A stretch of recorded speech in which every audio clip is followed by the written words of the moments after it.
Kamusta yung first day mo?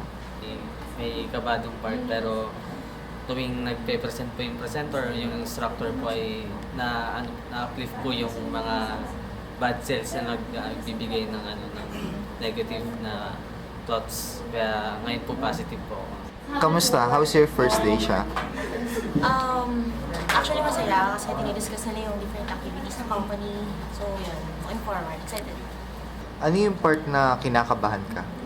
Yung part na mahirap yata yung ganito, yung part na mock evaluation, ganyan. Any expectations for the rest of the day, the remaining part of the day?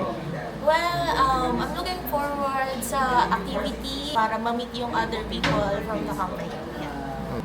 For today po, I'm expecting for activities as yung po yung sinabi nila. And alam ko po na mag-enjoy pa ako bago po ako mag First impression about the company? Positive. Yeah. Feeling ko lahat ng tao dito positive. I can see it naman. Okay. Thank you.